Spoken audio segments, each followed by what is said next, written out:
I'm like a late night show. Well, camera too. Hi, I'm Beth Trella, and I teach kindergarten at Glencliff. Why are you a teacher? Snow days. Poppy. No, it's the kids. It's the kids. It's the best job you could have. Maya Sullivan, 2nd grade, Hillside Elementary. What inspired you to become a teacher?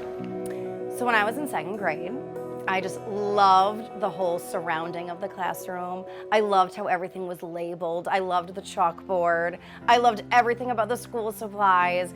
And that's when I knew that I wanted to be a teacher. I just loved that I could like talk to kids and laugh with kids and perform for them and do art with them and just watch them grow. And it was in 2nd grade that I figured it out, and here I am teaching 2nd grade now. My name is Chloe Dudla, and I teach art at Craig and Birchwood Elementary School. So I come from a family of teachers, but I feel like what inspired me the most was some of the teachers that I had as a kid. I had a lot of teachers that made me feel human and real. When I feel like you're a kid, it's hard to feel like what you're saying matters and like you're being taken seriously, but I had a lot of really good teachers that made me feel like appear to them and like made me feel important, and I loved that, and I want to make my kids feel like that.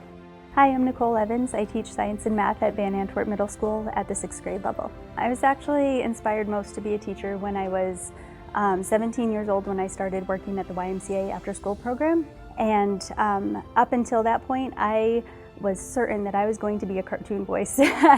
And then I started working at the YMCA, and I just found this passion for teaching kids how to learn things. It's a lot different, though the cartoon voices do come into play in the classroom.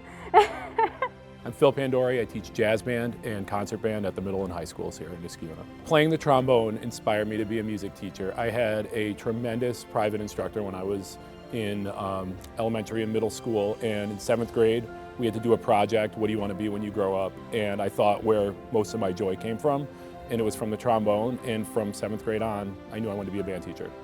My name is Rosie Moore Antonio. I teach 1st grade at Rosendale Elementary. Why do you teach?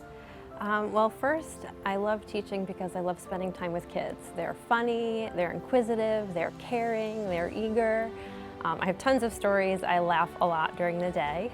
I also think it's just really amazing, especially being a 1st grade teacher now, that you're teaching kids the building blocks of things that they'll learn for their whole lives. So I'm teaching kids to read, to add and subtract, to write, to spell, to problem solve, to manage their emotions, and those are skills they're going to need for their whole lives. So it's kind of pretty magical being a part of that. Lori DiCaprio, Alternative Education, Niskayuna High School. What or who inspired you to become a teacher? When I was in school, academics didn't always come easily for me. I had great people along the way who helped me figure out what my strengths were and how to use those to overcome my weaknesses, and I just wanted to give back to other kids, to have someone kind in their life to help them figure that out. My name is Susie Barber. I am a reading teacher at Birchwood Elementary School. What does it take to be a teacher? I think one of the biggest things is patience, kindness, love, and being interested in what you're doing and finding that you believe in what you're doing. Flexibility and having an exorbitant amount of patience that the average person does not have. You have to be able to change your plans at the drop of a dime, because if technology isn't working, or if a student is having a meltdown that you weren't anticipating, or if the power goes out, all 3 of those things have happened in the past 2 weeks. So you just have to be able to change on a whim. They're excited. They are excited. They're going to 1st grade. Teaching is being flexible. Like, you cannot teach if you're not flexible, because holy moly. You're going to Mrs. Adamo's room for recess, okay, friend? What are you doing? Definitely balance, of finding the balance, and that's hard because you give 200% in the classroom to these kids that necessarily are not your blood, don't belong to you, and then to go home and then have to give that same energy to your own family and your own children, and that is really hard. And it took me a long time as a parent to figure that out, that I can be the best for my own kids just like I am here. You have to come to work every day and know when to like put on your thick skin and when to take it off and like really bust your heart open. Teaching art feels really healing in a way. because I do know how it feels to make the mistakes and be really anxious and not know how to do something and be afraid to start. And so when a child is upset or spills paint on the floor, like I love being the person that says, it's fine, we can fix it. Dennis Frank, Social Studies, 8th grade, Iroquois Middle School. What do your students mean to you?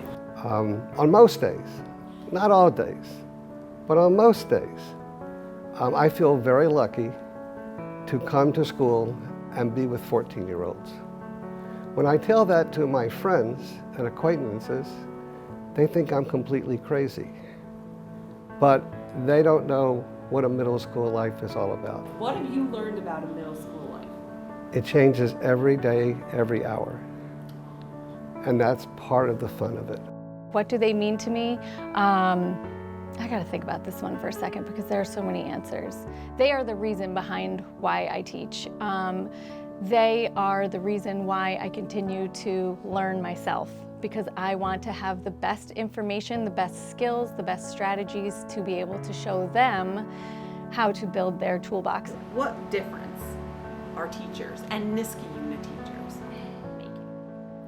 I just hope that there's some little memory of when they were in my classroom, even if it's they have to like dig it out years later, and when they do see me in the community, or God willing, I have their own kids in my classroom, that they can remember just one little positive thing that they did with me or did in my classroom that made them so special. So I know everybody in here is going to be fine. They're all going to learn to read, and they're all going to learn to write, and they're all going to learn how to add and subtract. But if I can help like make just good people and good citizens of the world, like that's all I want. Like I hope you reach out and I hope you come back, because they're not just my students for a year, they're my students for life, and like you're my families for life.